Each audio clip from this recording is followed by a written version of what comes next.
This is Monkey World, the largest ape and monkey rescue centre on the planet. With every animal comes a story. Some funny, some shocking. Dramas great and small. Today on Monkey Life, the nursery chimps get the better of animal manager Jeremy. David Attenborough didn't have this problem, did he? No. And there's tension when a new woolly monkey baby is born. Hey! Grab the monkey, grab the monkey.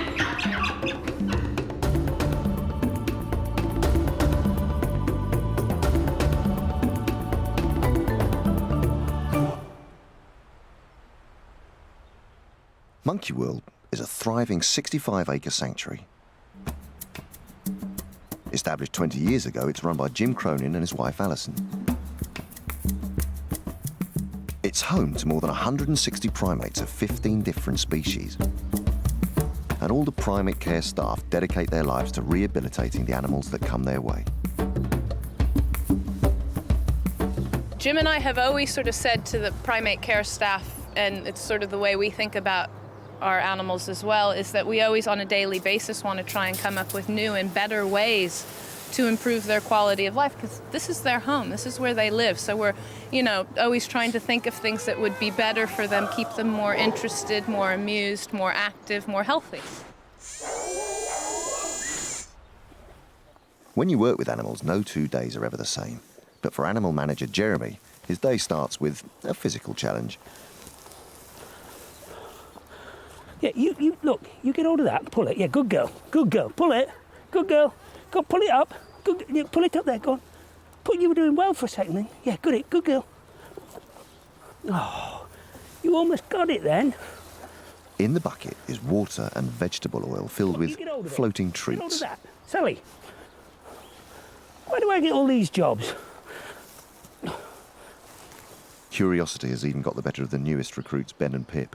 They've been extremely nervous of the outdoors and have only recently been brave enough to come outside. But now, there's no stopping Ben. Well, Pip's still a little bit of a wuss. I don't know why. But Ben's a real outside boy. If you look at Pip now, she's still a bit nervous of it all, though she doesn't quite know why. Look, Ben, what are you doing, eh? You be careful, don't go and fall in. What's this? Life at Monkey World is all about creating fun. But there's a serious side too. Now, the whole thing is, apart from gives them something different to do, the oil on the top of this is good for their skin and coat conditioning. These chaps do get dry skin, and of course our climate isn't really suited to them, so we do need to oil their skin regularly, like on a daily basis. Otherwise they can get dry and cracked skin. We do give them oil in their diet, so we've got oil from within, but also we spray them and anoint them with vegetable oil. And this is just a variation on that. We've got water with oil floating about in the top and then the food, and so at some point they're going to get oil on them and it's good fun. And, it's just another way of getting oil onto them. Ben's having a great time. Just like humans, all chimps have different personalities.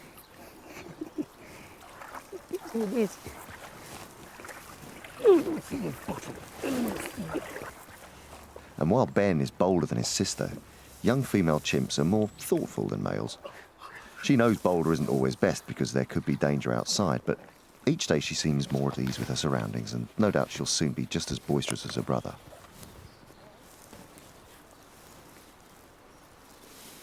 While most of the gang are enjoying their treat, dominant female Sally doesn't join in. Sal's not a team player. Sal only likes doing things when she's on her own and, got the full attention. She doesn't share. Sally's nursery mob is one of 4 chimpanzee groups at the park. It's home to 7 chimps, and 18-year-old Sally's made it her job to be the park's very own foster mum. Many years ago, she did live in an adult group, but never really fitted in. Because she loved babies, it became her job to help the park's younger residents negotiate the complexities of chimp life. date, she's helped raise 29 babies. Living at the other end of the park is a unique bunch of chimps, the bachelor boys, affectionately known as the hooligans.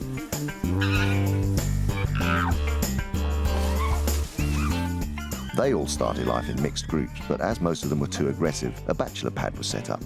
Jim and Alison took quite a risk putting a bunch of highly strung boys together, but it seems to be working. In the wild, small bachelor groups do occur when adolescent males leave their birth troop. They go off and establish their own new territory. This lot of hooligans are a happy and settled bunch governed by their slightly unhinged leader, Butch. Boys being boys, life is full of petty squabbles. And back with the nursery chimps, Jeremy's found himself right in the middle of one. Bundle. Sort them out, Lulu. Good girl. Did you see that? Good job you were here. Conflict is too much for youngsters Ben and Pip, who make a hasty retreat. Seamus has turned his attentions to animal manager Jeremy.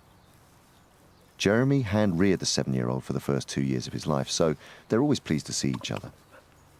The problem is, Seamus's age may be increasing, but his maturity isn't.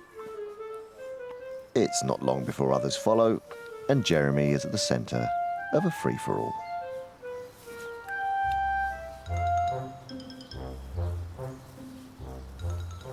David Attenborough didn't have this problem, did he? No. I've got another spot, have I?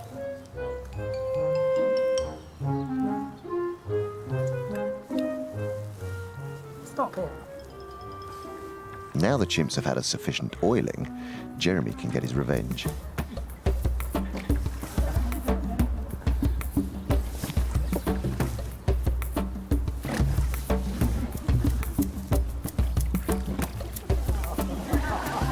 While he has fun terrorising the others, Lulu uses her intelligence to sneak the prize. By emptying out the bucket, she gets all the tasty bits that have sunk to the bottom.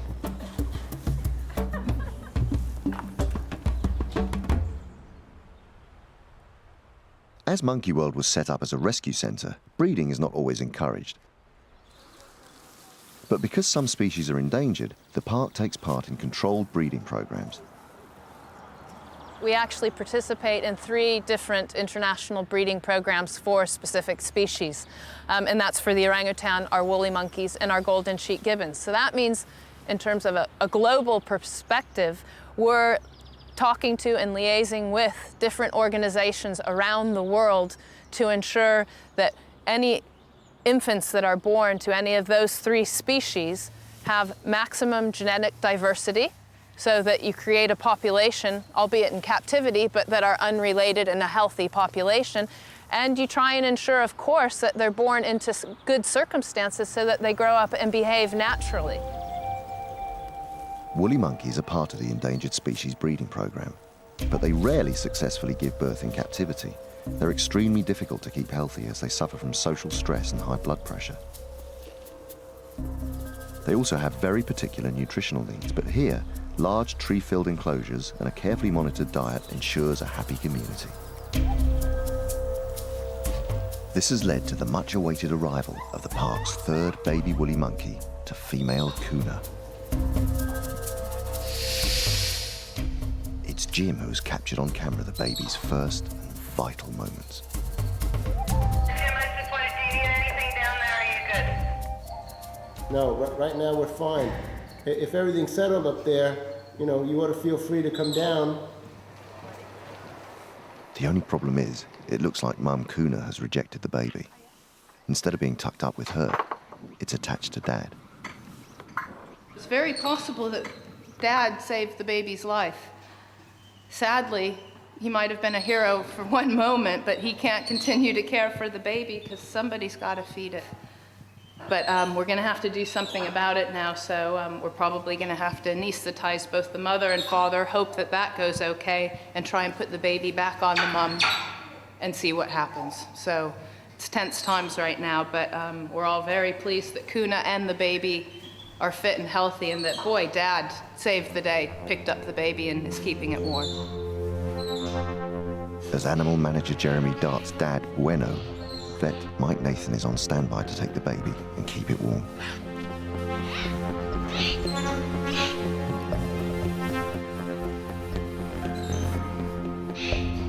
Mum Kuna is also anaesthetised, so the baby can be put back on her nipple to feed. But before that, Mike needs to check the baby's weight. What's the weight? 313. The baby's weight is 313 grams, which is less than a can of baked beans. At the moment, he's a healthy size, but time is ticking to get him fed properly. Right, okay. This baby hasn't had anything at all to suckle since it's been born.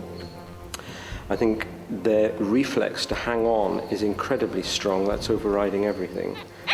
But it just wants to have a suckle on the nipple, but he is just too lazy to take it. So I want to get some fluids in because I think he's slightly dehydrated.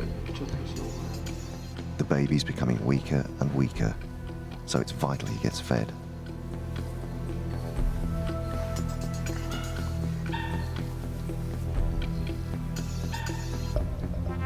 So, Mikey, how much did you get in? 1.5 mils. The baby is taken to lie with Mum while she's under anaesthetic. Maybe when she wakes up, Kuna will at last bond with her new infant. Are you ready? Yeah, that's fine. Not too much in with it because we have don't need those things. We'll see, it's all in really Kuna's hands now, whether she wants the baby or not, and in the end, you know, only she can make that decision. So we'll be here to sort of pick up the pieces if she decides not to, but really, this is what we want. Monkey World Ape Rescue Centre is home to 59 chimps, the largest natural living collection outside of Africa. Most had a traumatic start in life. Their nightmare began when they were stolen from the wild as babies. Even worse, the capture of one infant can result in as many as 10 adults being slaughtered as they try to defend the baby. Some went on to be used as beach photographers' props. Others were paraded around in circuses, and for a few, life was in a laboratory. How much damage stays with them, no one knows, but their scars are definitely apparent. These primates are man's closest relative, sharing nearly 99% of our DNA. They're highly sociable, and in the wild they live in large communities that can number 80 or more. At Monkey World, the largest group is home to 21. Presiding over the clan is their leader of more than 15 years, Paddy. He's a gentle boss, but as alpha male, it's his job to make sure there is peace among the group. The others will show him respect through submissive gestures such as crouching or holding out their hands while grunting or squeaking. Paddy might not be the brightest chimp on the block, but what he lacks in brain power, he makes up for in muscle. He's proved to be a fantastic leader and is respected by the whole group. In the second biggest chimp group, newly instated leader Hananya is struggling with life at the top.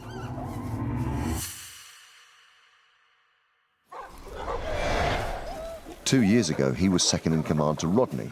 It was Hananya's job to support his alpha male, and he clearly showed respect for his leader. Unfortunately, this slowly began to change, and Hananya's respect for Rodney weakened. Chimpanzees can be aggressive and volatile. In the wild, if there is a fight for leadership, the end result can be fatal. The park witnessed this firsthand when Hananya challenged Rodney. Most of the group backed the younger and fitter Hananya. Although Rodney's injuries weren't life-threatening, sadly the shock was just too much. He suffered a heart attack and died.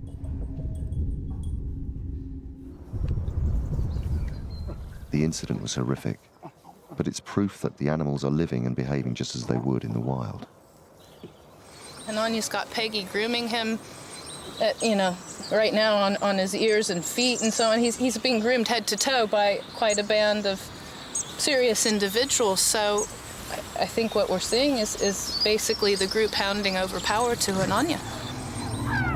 2 years on, the group still want him as their alpha male, but he's finding it quite hard. At 14 years old, Hananya, is a young leader, and because he's grown up with the majority of the group, he finds it difficult to reprimand them. He's beginning to assert his dominance, but from time to time he still frets and doesn't behave like a leader.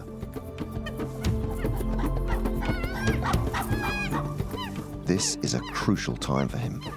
It's hoped that he'll rise to the challenge, but the park is worried he may fall apart. With his position in the balance, it's going to be a very interesting time for this group of 16.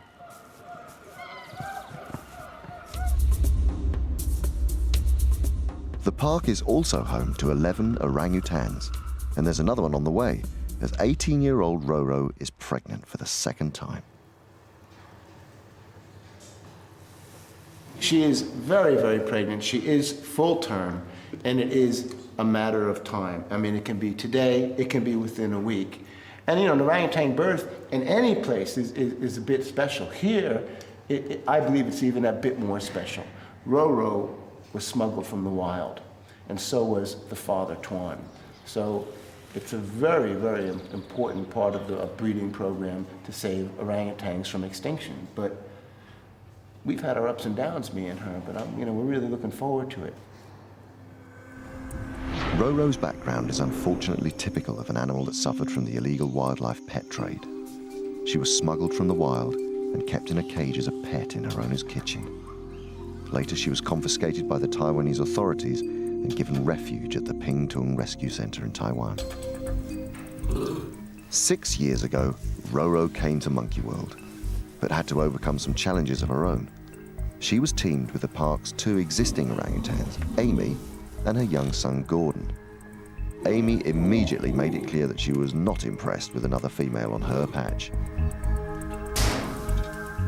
The 23-year-old isn't the friendliest of apes, and although orangutans aren't very demonstrative, Amy made her feelings clear. In the wild, orangutans are semi-solitary, and this could explain the pair's constant squabbles.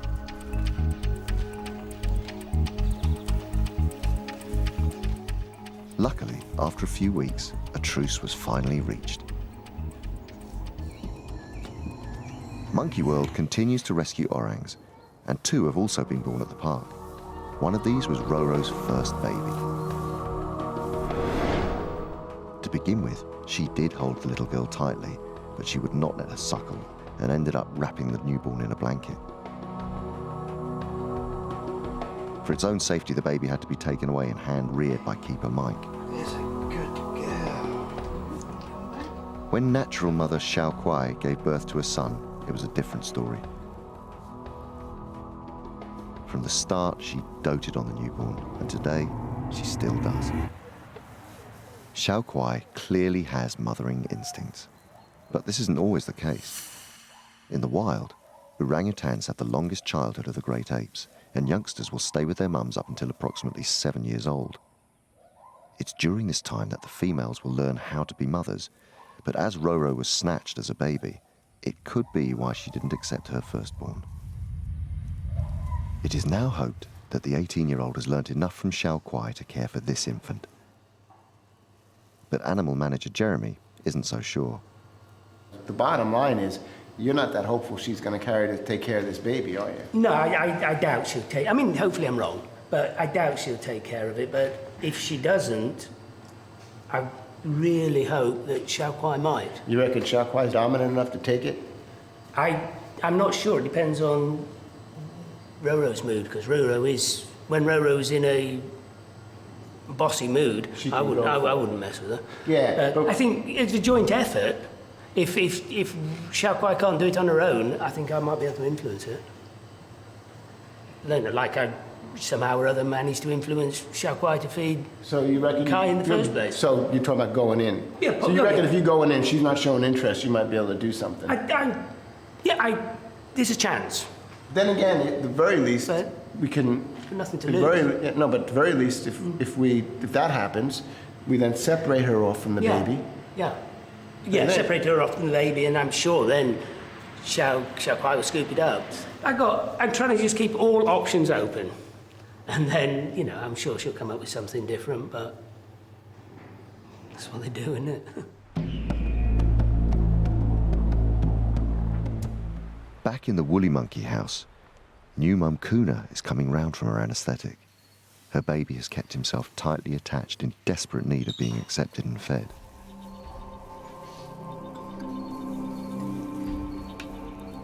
But it looks as though Kuna is just not taking to her new arrival. Hey, Kuna. Things start to go from bad to worse. Hey, get in there, get in, hey! Grab the monkey, grab the monkey. Mum Kuna is actually trying to bite the newborn. Although this commotion sounds terrible, it's the only option for the baby's safety. The baby safe. The baby okay, I Allison? believe so. We've got toes, fingers. I don't see any blood. Last him. He wasn't caring for the baby, so I think it's going to be our job now. If this vulnerable infant makes it, he will be only the second baby woolly monkey in the world to survive being hand-reared. We're very worried about whether or not this little one's going to survive, but we're going to try looking after it in a different way to any of the others we've tried before. Not put it in an incubator, keep it tucked up to whether it's my body or somebody's body, and just do it sort of more like a woolly monkey mother would, and start out very slow and try and feed as little and as often as possible and see if that works. Next time,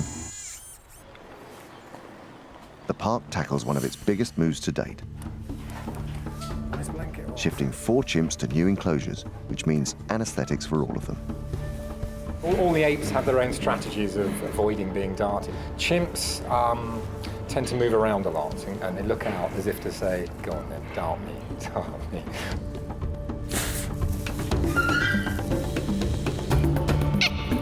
And we find out if the precious woolly monkey baby survives.